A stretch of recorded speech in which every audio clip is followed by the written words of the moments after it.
우리 유치부가 요엘인가? 그 우리 애기 있잖아요. 이 노래 잘 부르는 아이. 그래. 그 좀 우리 장로님들 그 카톡에 이렇게 보내주세요. 좀 들으시도록. 저는 이게 미국서 보내줘서 봤어요. 봤는데 박자 하나 안 틀리고 얼마나 잘하는지 우리 유치부 아이가 유튜브에 떠 있는가 그래요. 그다음 그거 들으면서 마음이 굉장히 좋더라고요. 우리 교회 그거 좀 싹 좀 돌려주세요. 자, 우리 옆에 계신 분들과 인사합시다. 제2 RUTC 운동의 주역이 당신입니다. 하나님이 만드신 나의 것, 나의 현장을 찾읍시다.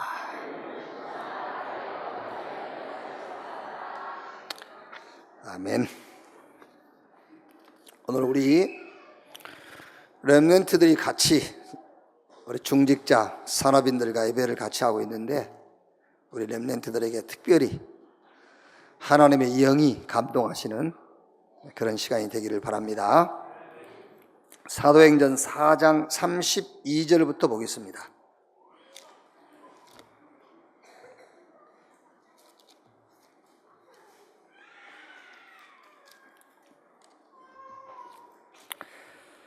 (4장) 32절에서 (5장) 11절까지 한 절씩 교독하겠습니다. 믿는 무리가 한 마음과 한 뜻이 되어 모든 물건을 서로 통용하고 자기 재물을 조금이라도 자기 것이라 하는 이가 하나도 없더라. 사도들이 큰 권능으로 주 예수의 부활을 증언하니 우리가 큰 은혜를 받아 그 중에 가난한 사람이 없으니 이는 밭과 집이 있는 자는 팔아 그 판 것의 값을 가져다가 사도들이 발 앞에 두매 그들이 각 사람들의 필요를 따라 나누어 주매라. 구브로에서 난 네이족 사람이 있으니 이름은 요셉이라. 사도들이 일컬어 바나바라 번역하면 이로의 아들이라 하니 그가 밭이 있음에 팔아 그 값을 가지고 사도들이 발 앞에 두니라.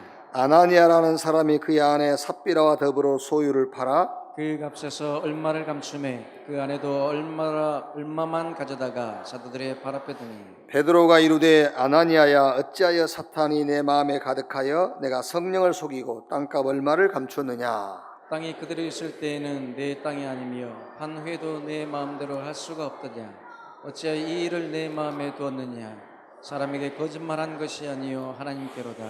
아나니아가 이 말을 듣고 엎드려져서 혼이 떠나니 이 일을 듣는 사람이 다 크게 두려워하더라. 젊은 사람들이 일어나 시신을 싸서 메고 나가 장사하니라. 3시간쯤 지나 그의 아내가 그 일어난 일을 알지 못하고 들어오니 베드로가 이르되 그 땅 판값이 이것뿐이냐. 내게 말하라 하니 이르되 이것뿐이니이다 하더라. 베드로가 이르되 너희가 어찌 함께 꾀하여 주의 영을 시험하려 하느냐. 보라 내 남편을 장사하고 오는 사람들의 발이 문 앞에 이르렀으니 또 너를 메어 내가리라 하니 곧 그가 베드로의 발 앞에 엎드려져 혼이 떠나는지라.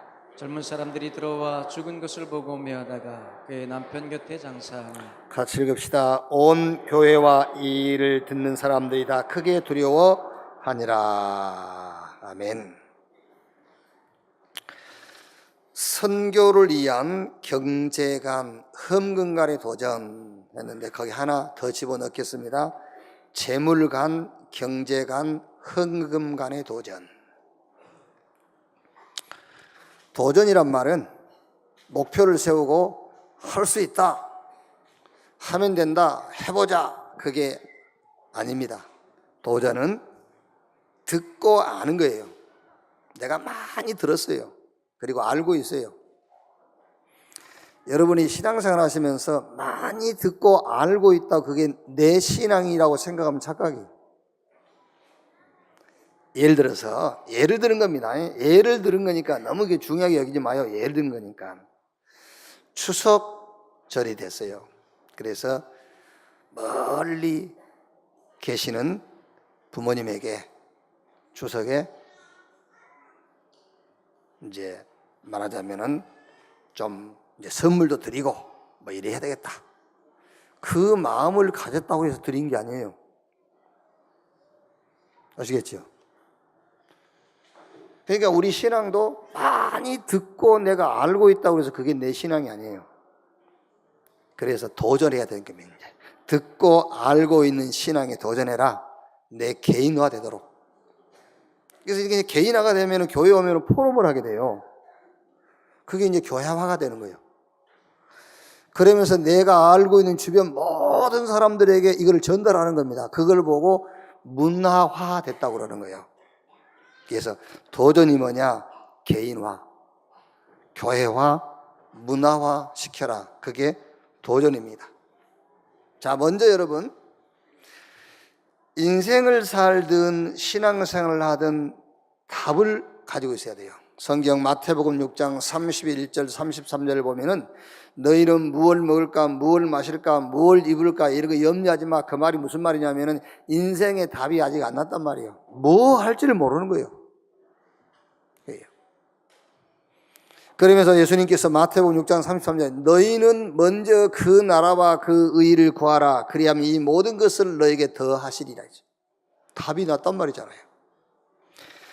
이 답만 붙잡고 있으면은 하나님이 그 영광 가운데 그 풍성한 대로 너의 모든 쓸 것을 채우시리라. 답을 내야 돼요. 무슨 답이냐? 우리 인생 문제가 무엇이며 그 인생 문제의 답이 뭐냐? 말할 것도 없이 하나님 떠난 것이 인생 문제요. 그게 성경은 죄라고 말하고 그 때문에 지옥 배경 가운데 저주, 재앙, 심각한 영적인 문제에 빠져 살 수밖에 없죠. 여기에 전체 뒤배경이 사단이란 말이에요. 그래서 하나님의 아들이 나타나신 것은 마귀의 일을 멸하려 하심이니라. 예수 그리스도 붙잡는 순간에 하나님 만나요. 예수 그리스도 붙잡는 순간에 죄로부터 해방돼 버려요. 예수 그리스도 붙잡는 순간에 지옥 권세에서 빠져나와 버려요. 그걸 보고 구원이라고 그래요. 이 답이 났단 말이에요. 답이 났는데 실제 상황은 그렇지 않죠. 그래서 여기에도 답을 갖고 있어야 돼요. 하나님의 나라. 그게 답이에요, 이제. 하나님의 나라. 자꾸 우리는 환경 바꾸려고 합니다. 아닙니다. 거기에 하나님의 나라. 요셉이 감옥에 갔잖아요. 감옥에서 요셉이 빠져나오는 게 응답이 아닙니다. 요셉이 감옥 안에 있는데 거기에 하나님의 나라. 그게 답이라니까요. 요셉이 보디발의 집에 종으로 팔려가서요. 그 종에서 도망쳐 나오거나 거기서 빠져나오는 것이 답이 아닙니다. 거기에 하나님의 나라.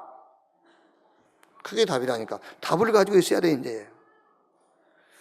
지금 여러분 개인적으로 뭔가 막 몸도 불편하기도 하고 아니면은 문제가 여기저기 꼬여가지고 답답하기도 하고 하겠죠. 거기에 하나님의 나라. 그래서 예수님께서 죽고 부활하셔가지고 제자들을 감람원으로 부르셔가지고 40일 동안 하신 말씀이 하나님의 나라에 대하여 말씀하시니라.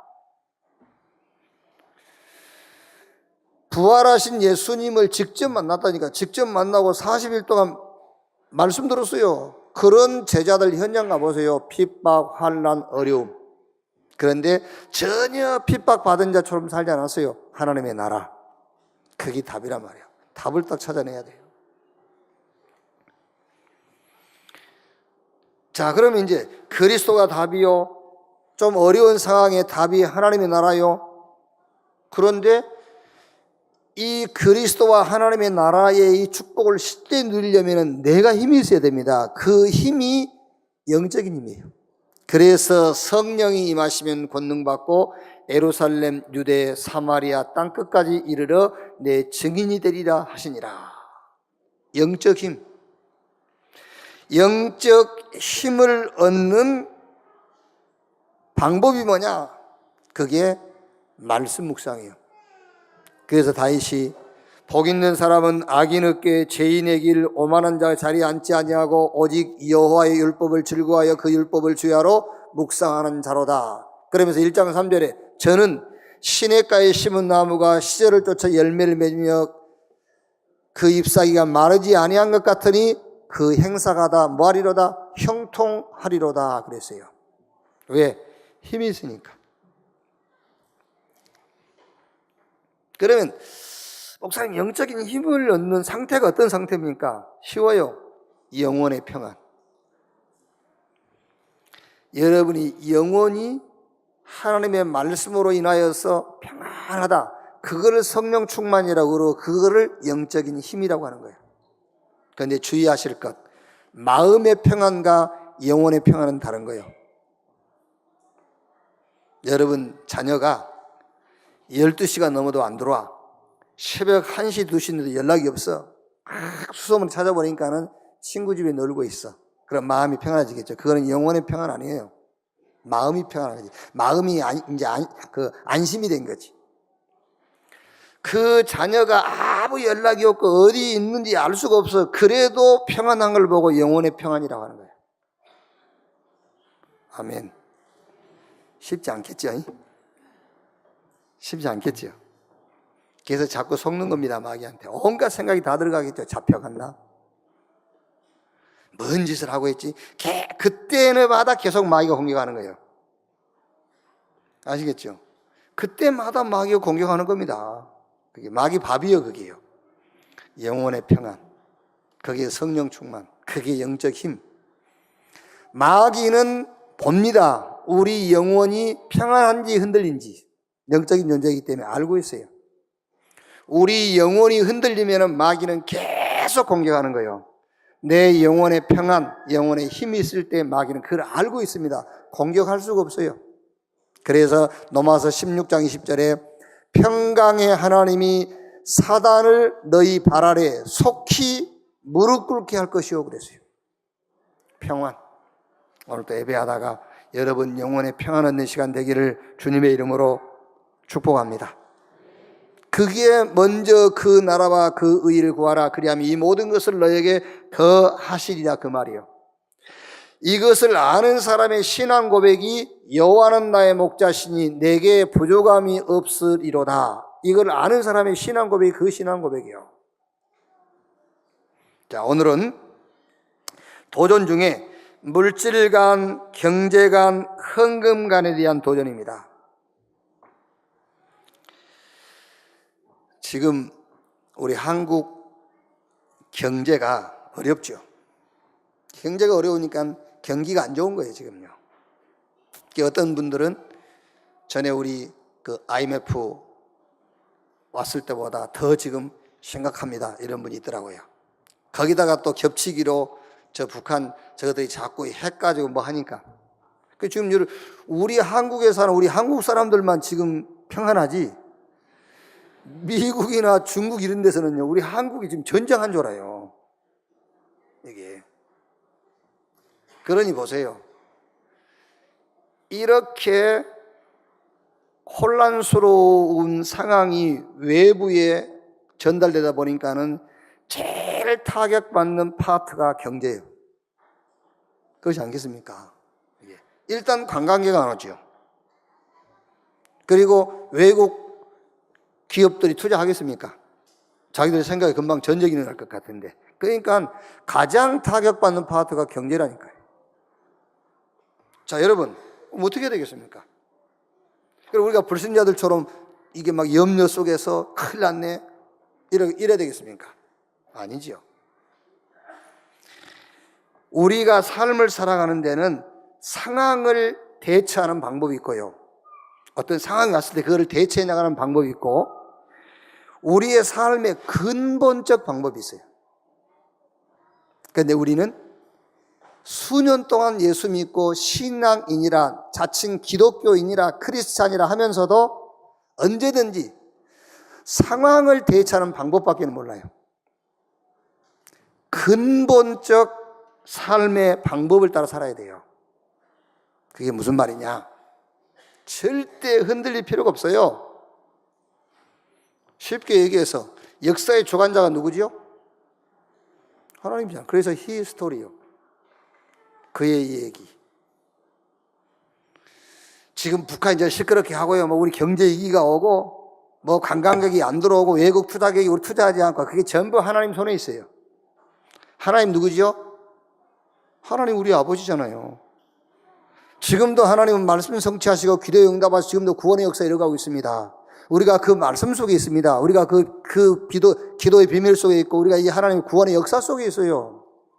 그런데 우리는 어떤 상황만 바뀌면은 그 상황적 방법, 그 상황을 대처하는 방법만 붙잡고, 그건 불신자가 똑같아. 삶의 근본적인 방법을 따라 살아라. 그게 뭐냐? 그게 믿음이요. 아멘. 우리 하나님의 백성은 어떤 상황이든, 전쟁이 터져도, 천지가 개벽하고 바닷물이 흉에 뛰어내서 우리를 덮칠지라도 우리는 그 상황에 대처하는 방법을 따라 사는 게 아닙니다. 상황이 중요하지 않다 그 말이 아니에요. 근본적 삶의 방법, 믿음으로. 오직 나의 의인은 믿음으로 말미암아 살리라. 성경의 증거가 뭡니까? 믿음으로 사는 사람들이 증거잖아요. 그 위기 가운데서, 그 환난 속에서, 아주 악조건 속에서 믿음으로 사는 사람들의 간증서가 성경이에요.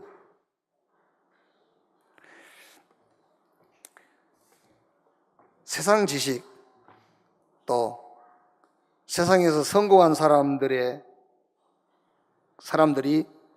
그 얘기하는 겁니다.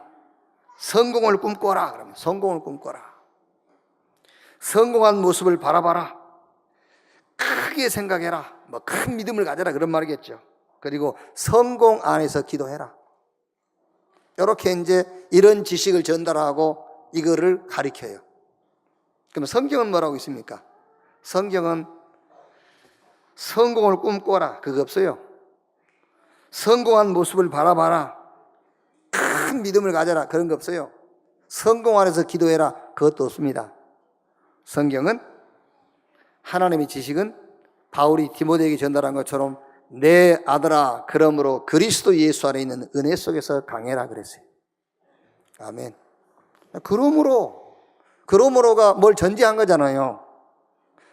지금 전쟁의 위기가 있으니까, 지금 경제적인 어려움이 있으니까, 그렇죠? 지금 관광객이 안 들어오니까, 지금 외국 투자 계획이 없으니까, 지금 굉장히 경제적인 어려움이 있으니까, 그러므로 내 아들아, 그리스도 예수 안에 있는 은혜 속에서 강해라. 기독교인 크리스찬들은 그때 은혜를 받아야 되는 거예요. 그때 하나님 주시는 힘을 얻어야 되는 겁니다. 그러면서 뭐라 하지요? 너는 그리스도의 좋은 군사로 그랬어요. 농부로, 경기하는 자로. 그러면은 범사에 총명을 주시리라. 그 총명을 주신단 말은 지속할 수 있는 힘을 주겠다 그 말이에요. 오늘 여러분들은 하나님의 말씀을 믿으시기를 바랍니다.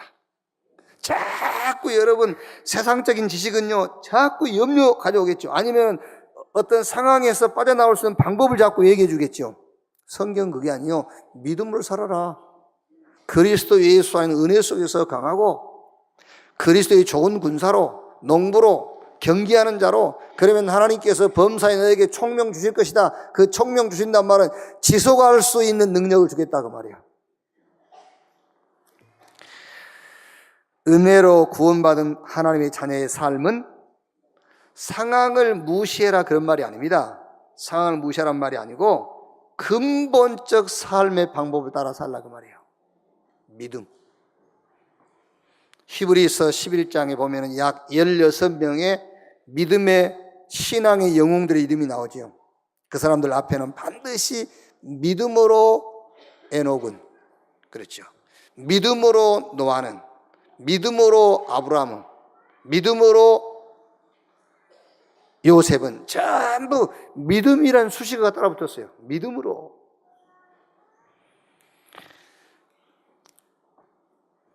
우리의 믿음은 어디에 근거한 것이냐? 성경에 근거한 겁니다. 그래서 오늘 물질간, 경제간, 헌금간, 성경은 물질간, 경제간, 헌금간을 어떻게 얘기하고 있는가? 그래서 성경에 근거한 믿음을 가져야 된다니까요.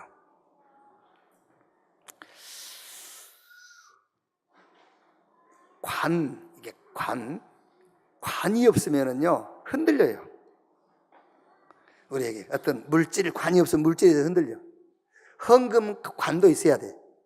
그래야지 이 헌금관이 없으면은 누가 헌금하고 축복받다 그러면요, 나도 한번 받아볼까 이라고 헌금해요. 그게 간이 없는 사람이 그래요. 그게 11조 했는데 소식이 없네 주님이. 그러니까 안 해. 소식. 그 헌금관이 없어서 그래요. 관. 제가 아까 우리 삼성에 근무하는 우리 장로님한테 삼성이 좀 요즘 어떻습니까? 물어보면서요 했어요. 근데 참 이 정치하는 사람들이요, 뭘 모르냐면은, 아니 정치하다 보면은, 사업을 하다 보면은 좀 잘못하고 실수한 게 있습니다, 여러분. 그런데 지금 우리나라 상황은 그걸 잡을 때가 아니에요. 그보다 더 중요한 것이 지금 있단 말이에요. 그게 관이 없는 겁니다. 정치하는 사람들이 관이 없기 때문에 뭐가 중요한 건지를 모르는 거예요. 앞서 정치한 분들이 잘했다 그 말 아니에요. 지금 대기업을 경영하는 분들이 뭘 잘하고 있다 그런 말이 아닙니다. 잘못은 있지만은 지금 뭐가 중요한 걸 알아야 된다니까요. 우리 신앙생활도 마찬가지예요. 신앙생활도 사람마다 실수가 있고 잘못한 부분이 있습니다. 그런데 뭐가 중요한 걸 알아야 사단에게 우리가 안 당하는 거예요. 아시겠어요? 그러니까 뭐 신문 이런 데 보면은요, 목사가 뭐에다 신문 나오죠. 그건 저주받습니다. 사실이지만 그건 저주받는 거예요. 왜? 그 신문에 나온 기사 때문에 얼마나 사단이 기뻐하겠어요. 그게 저주받을 짓을 한 거예요. 그게요. 그 신문 보고 불신자들이 얼마나 낙심이 되겠어요. 불신자들이 얼마나 기독교에 대해서 오해를 하겠어요. 잘못한 게 맞지만 지금 뭐가 중요한 것인가를 알아야 된다니까요. 사단의 밥 노릇하고 있는 거예요. 지금 이 나라가요. 그게. 자, 지금 우리나라가 지금 이런 위기 상황이니까는 일본, 중국, 미국이요, 우리 도와주는 것처럼 하지만 웃고 있습니다. 낮에는 우리 도와준 척하고 밤에는 웃는 거예요, 자기들끼리. 그게요. 요때 우리나라가 정치적으로요, 또 이 기업하는 사람들에게 막 힘을 주고요, 살려줘 버린 거예요. 그러면 일본, 미국, 중국, 이런 러시아 이런 나라들이요, 슬퍼해요. 얼마나 슬프겠어요. 자기 기대에서 벗어나 버리니까. 똑같습니다. 우리 신앙도 뭐가 중요한 걸 알고 해야 돼요. 그래야 사단의 종노릇 하지 않는 거예요. 자, 물질이 많고 적음이 문제가 아닙니다. 그러나 물질이 인간에게 필요한 것만은 부정할 수가 없죠. 물질이 필요하다 우리에게. 자, 그러면 첫째로 물질관. 자, 전 얘기는 할지 모르니까 결론부터 얘기하면은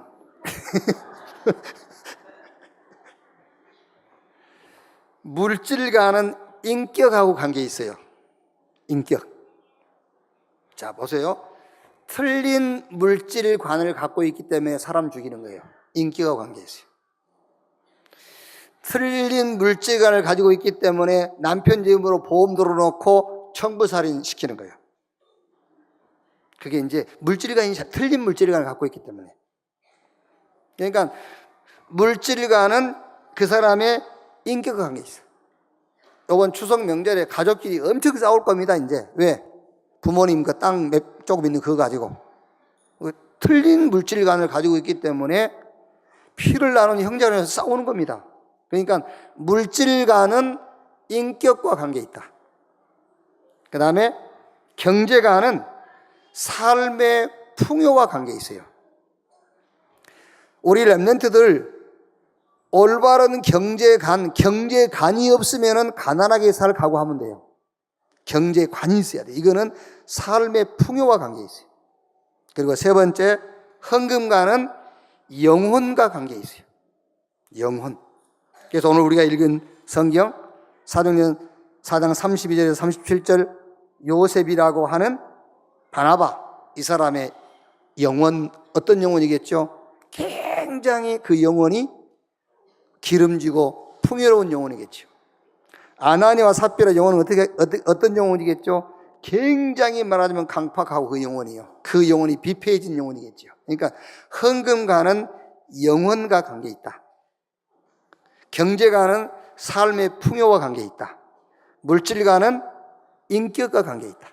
자, 그러면 첫째로 물질관에 대해서 성경은 어떻게 얘기하고 있느냐를 알아봐야 되겠죠. 성경은 창세기 1장 27절 28절에 하나님이 자기 형상으로 하나님 형상으로 인간을 지으시고 그 인간에 복을 주시면서 생육, 번성, 충만, 땅을 다시 정복하게 했죠. 이거는 꼭 영적인 것만 얘기하고 있는 건 아니에요.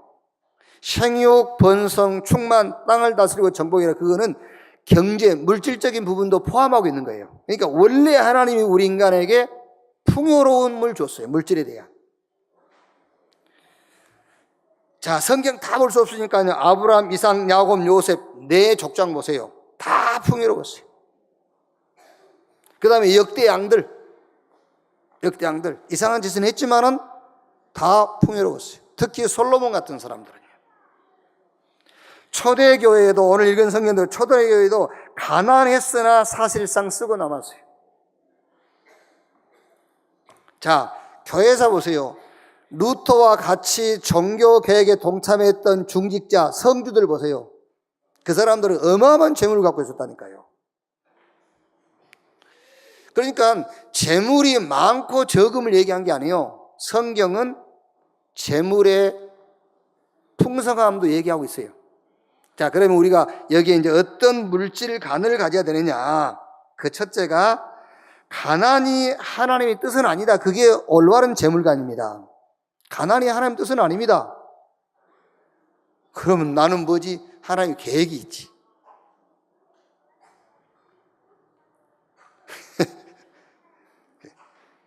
누가 그러더라고요. 저하고 이렇게 얘기하면서 진짜 목사님은 맞네 그러죠. 말을 못 당하겠다면서. 말을 못 당하는 게 아니지 않습니까? 지금 하나님이 성경이 그 얘기를 하고 있는 것이지. 가난이 하나님의 뜻은 아닙니다. 그게 여러분이 올바로 가져야 될 재물관이에요. 가난은 하나님 뜻이 아니다. 그럼 나는 가난한데 거기는 계획이 있는 거예요.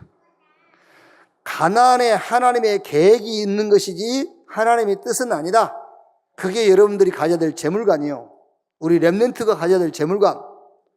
잘못하면 바보들이 무슨 청빈사상 이러면서요 가난해야 올바른 인격이라고 생각하고 있습니다. 틀린 거예요. 성경은 원래 우리에게 풍요를 약속했고 풍요로움을 줬어요. 그래서 올바른 재물관을 가져라. 가난은 하나님의 뜻이 아니다. 단지 계획이 있을 뿐이다. 자, 두 번째는 재물이 목적은 아니다. 그게 올바른 재물관입니다. 재물이 우리가 살아가는 인생의 목적은 아니에요. 자, 재물이 많고 적음이 행복의 기준이 아니다. 재물은 행복이 아닙니다. 시편 62편 10절에 재물이 늘어도 거기에 마음을 두지 말지니라. 왜? 목적이 아니니까. 이 정도로 우리 중직자 산업인 우리 렘넌트가 재물관에 대해서 이해를 하고 있으면 됩니다. 그런데 여러분들이 막 어떤 동기를 가지고 부자 돼야지 그런 마음을 가져야 그건 재물관이 아니에요. 그러나 꼭 가져야 될 것은 가난이 하나님의 뜻은 아니다. 그 재물관을 가지고 있어야 돼요. 그런데 또 재물이 인생 목적은 아니에요. 그게 행복도 아니다. 이런 재물관을 가지고 있어야 됩니다. 두 번째, 경제관. 경제는 우리의 삶의 풍요와 관계 있다니까요. 제가 좀 부끄러운 얘기인데,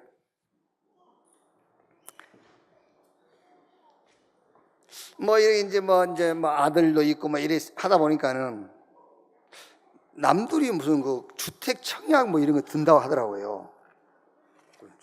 그래서 나도 용돈 좀 생기고 그런 데서 이제 그거 하나 들라고. 왜냐하면 생전 우리 집사람은 그런 거 하는 법이 없으니까. 그래서 내가 이제 보세요. 참 그런 것 해야 된다. 그래서 이제 한 1년 됐어요. 한 1년 이래가지고 나는 이제 1년이면 굉장히 오래 든 줄 알아 이게 내가. 그래갖고 내가 우리 이주환 장로님한테 저 세종시 아파트 청약 그거 넣으면 되냐고 그랬더니 택도 없는 소리라고. 한 10년은 더 해야 되는데. 근데 우리 목사님들 그런 얘기 했더니 아이고 형님 진짜 점수가 60점. 난 60점이 어디서 점수를 토탈 내는지 나는 몰라. 그것도 근데 한 60점이 나와야 돼요. 그래요. 그러니까 다 알고 있단 말이잖아요. 나만 몰라서 우리 집사람하고. 무슨 주민자치위원장을 하고 평화통일 위원내고 그러면 그거 뭐합니까 그거? 네? 깝깝해 죽겠어요.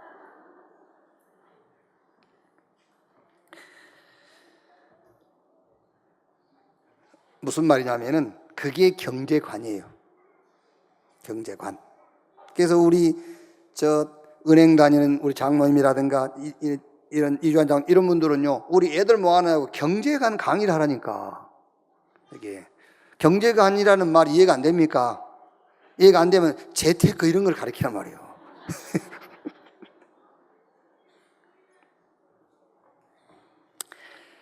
행복한 부자가 되는 8가지 비결의 저자인데 혼다겐이라고 일본 사람인데요. 이 사람은요, 어느 정도 성경이냐, 30대에 조기 은퇴해버렸어요. 놀랍죠? 이 사람 30대에 조기 은퇴했는데 애기 키우고 살아요. 애기 키우면서. 아니면 다른 데 이제 컨설팅 해주고 강의하고 다니면서 자기 사업은 다른 사람한테 다 물려주고 조기 은퇴해버렸어요.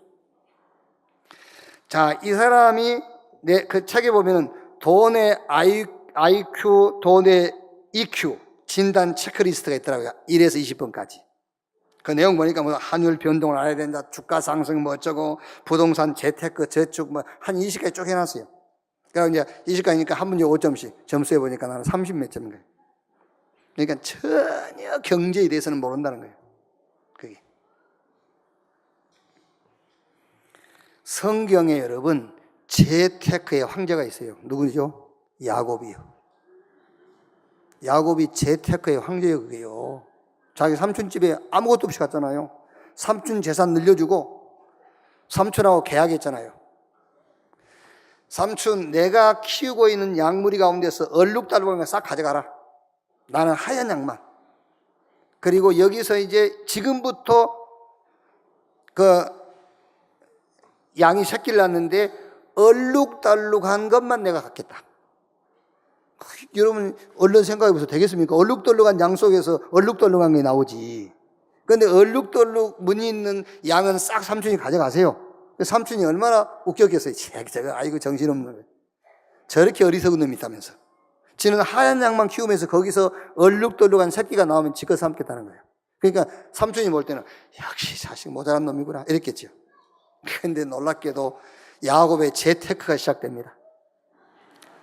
신풍나무, 단풍나무 껍질 몇 개 가지고요, 양 물 먹을 때마다 물가에 갖다 놓으니까 그걸 쳐다보면서 양이 물 먹으니까요. 그걸 가지고 이제 바라보기 법칙이라는 논리가 나왔는데, 새끼를 낳는데요, 실한 것들은 전부 얼룩덜룩한 것이라. 금방 죽을 것은 하얀 것이고, 몇 해 안 가서 삼촌 나반 재산보다 야곱 재산이 더 많아졌어요. 재테크의 황제. 저 할아버지 아브라함도 마찬가지고, 이삭 보세요. 한 해에 100배. 얼마나 재테크를 잘했으면은. 아예 요셉은 여러분, 쌀 장사해가지고 전 세계 부동산 다 걷어들였어요. 그런데 알고 보니까 원래 주님이 재테크를 잘하셨어. 오병이요. 물고기 2마리, 떡 5덩이를 가지고 5,000명을 먹이고 12광지 남겨버린 거예요. 그리고 예수님은 또 사업 안 되는, 거기 경영 컨설팅까지 해줘. 베드로 배 찾아가지고 컨설팅 해주잖아요. 아무리 수고해도 안 돼, 사업이. 그러니까 예수님 찾아가가지고, 야, 오른편에 던져봐. 경영해 준 거잖아요. 경영 컨설팅. 네. 경제관이 없으면은 우리 랩런트들 여러분 나중에 돈이 없어서 돈 빌리러 다녀요. 그래서 경제관을 가져라. 경제관. 근데 경제관인데 성경에 틀린 경제관을 가진 사람들을 예수님께서 설명하고 있죠. 그 누구죠? 마태복음 19장 16절 22절 젊은 청년. 이 청년은 아마 어쩌면은요, 부모에게 물려받은 재산도 있겠습니다만 이 청년이 많은 재산을 가졌다는 말은 경제관이 있었다는 말이에요. 지금으로 말하면은 주식을 뭐 했다든지 아니면 뭔가 재테크를 했다든지 저축을 해도 뭔가 많이 머리를 썼다는 말이거든요. 재물을 많이 얻었다는 말은. 그런데 올바른 경제관을 갖고 있지 않아요. 네 재산 많은데 그 재산 다 팔아서 가난한 사람 구제해라. 그랬더니 이 청년이 돈이 많음으로 낙심하여 돌아갔다 했잖아요. 그러니까 경제관은 갖고 있었지만 틀린 경제관을 가지고 있는 거예요. 왜 돈을 모아야 되고 왜 재산을 증식시켜야 되는지 틀린 생각을 하고 있는 거잖아요.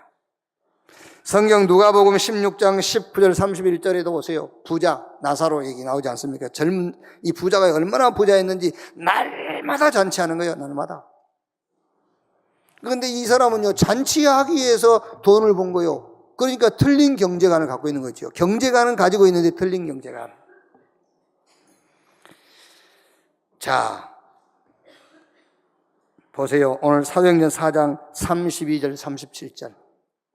요셉이라고도 하고 바나바라고도 하는 이 사람이 가진 경제관. 넘어와서 16장 특히 가이오, 식주인 가이오. 저 열왕기상에 보면은 누굽니까? 오바다 같은 사람. 아니, 예를 들어서 오바다가 공무원 아닙니까? 아방 왕궁의 국내 대신이란 말이에요. 근데 그 사람이 돈이 있으면 얼마나 있어가지고 100명의 선지자를 50명씩 따로 키웠겠어요. 나는 그 사람이 지금으로 얘기하자면 공무원 생활하면서도 굉장한 경제관을 가지고 있었을 것이다. 이 사람이 뭔가 요즘 쉬운 말로 재테크를 했더니 뭐 했을 거다. 그때는 안 했겠지만은 지금 생각해 보면요, 공무원이 무슨 돈이 있어가지고 선지자를 100명이나 키웁니까? 뭔가 경제관을 갖고 있다. 우리 렘넌트들이 지금부터 이것 연구하고 공부해야 돼요. 이것만 공부하고 연구하란 말이 아니에요. 복음을 근거로 하고, 복음이 없으면 이거 해도 안 되고, 복음이 없으면 틀린 경제관이 나오는 거예요. 젊은 부자처럼요. 이게 아나니아와 삽비라처럼 이런 틀린 경제관이 나온다니까요. 아브라함 보세요. 창세기 14장 14절에 집에서 318명의 가신 키운 거예요. 뭘 알고? 아브라함은 미래를 내다본 겁니다. 그게요. 그때는 이제 부족 시대이기 때문에 전쟁이 일어나는 걸 아는 거예요, 부족끼리. 그래서 아브라함은 재산을 증식시켜가지고 누구요? 318명의 가신을 키운 겁니다. 그게요. 그게 올바른 경제관이라는 거예요. 자, 세 번째. 헌금관. 이거는 영혼과 관계 있어요. 영혼. 자, 그냥 결론적으로 5가지만 얘기할게요. 올바른 헌금관. 복음 운동에 헌신할 수 있는 헌금이요. 복음 운동. 그게 올바른 헌금관입니다. 그런데 복음 운동이 이제 그냥 복음 운동은 아닙니다. 정확한 복음 운동. 여기에 헌신될 수 있는 헌금. 그게 올바른 헌금관. 그런데 거기서 끝나는 게 아닙니다. 정확한 복음 운동할 제자 운동에 헌신하는 헌금이요. 더 나아가서는 정확한 복음 운동할 교회를 세우는 데에 헌신될 헌금. 그리고 정확한 복음 운동을 주님 재림 오시는 날까지 지속할 우리 후대 렘넌트 세우는 일에 헌신할 헌금. 그게 정확하고 올바른 헌금관입니다. 여러분이 헌금을 드리는데 여기와 무관하게 드렸다. 큰일 나요. 큰일 나요. 아까 일부 예비도 말했지 않습니까? 성찬할 때에 사단 들어가세요. 가룟 유다. 그렇죠? 알고 있죠, 성경에? 예수님께서 성찬했다니까 제자들을 모아놓고 떡 떼주고 이건 내 살이다. 포도주 나면 이건 내 피다. 그때 사단이 가룟 유다 속에 들어갔다. 그렇죠? 베드로하고 예수님하고 포럼할 때 베드로에게 사단이 역사했다니까요. 예수님께서 내가 이제 붙잡혀서 죽을 것이다. 베드로가 뭐라 하죠? 그리하지 마옵소서. 사탄아 물러가라. 사탄이 역사했다니까요. 그게. 그러니까 예수님하고 포럼하면서 중요한 포럼하면서 사단이 역사했어요.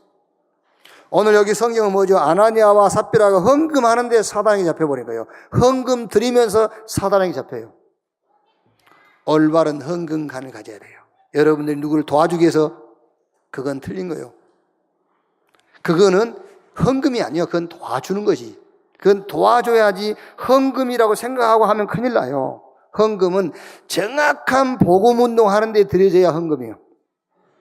이 운동을 놓고 제자 세우는 데 들여져야 헌금이에요. 이 운동을 놓고 지역의 교회를 세우는 데 들여져야 그게 헌금이에요. 이 정확한 복음 운동이 지속될 렘넌트 세우는 일에 들여져야만 그게 헌금입니다. 혹시라도 그런 사람이 없겠지만은 교회에 헌금해야 될 돈을 이웃 구제했다. 그건 헌금 아닙니다, 여러분. 잘하셔야 돼요. 잘못하면 사단 역사한다니까요. 결론. 모든 헌금은 감사함으로 하세요. 아멘. 모든 헌금은 감사함으로. 뭐가 그렇게 감사한데 감사함으로 드리라고 그럽니까? 은혜로 받은 구원. 그게 감사해서. 은혜로 받은 구원. 여러분이 지금 멸망 상태가 어떤 상태인지 실감이 안 나서 그렇죠. 저와 여러분의 멸망 상태는 하나님이라야만 해결할 수 있는 문제예요. 하나님 외에는 해결할 수 없어요. 그래서 하나님이 직접 육체를 입고 이 땅에 오신 겁니다. 그분이 예수 그리스도예요. 그 그리스도이신 예수님이 우리 인간의 죄를 대신해서 직접 십자가에 매달려 몸 찢고 피 흘려 죽으심으로 우리의 모든 죄를 속량하신 거예요. 그런데 그것도 우리가 믿고 싶어 믿은 게 아닙니다. 하나님께서 제한된 구속, 구원 주기로 작정된 자에게만 이 은혜를 깨닫게 한 거예요. 그게 여기 계신 여러분이란 말이에요. 그래서 모든 헌금은 감사함으로 해라. 구원의 은혜에 감사해서. 그래야 여러분 헌금에 사단이 역사를 못해요. 그래야 여러분이 드리는 헌금에 사단이 무릎을 꿇게 되는 거예요. 아시겠죠? 헌금하는데 사단이 무릎을 꿇어야 돼요. 그래서 여러분들이 헌금은 헌금대로 하고 예수 이름으로 귀신 물러가 따라하고 그게 틀린 거예요.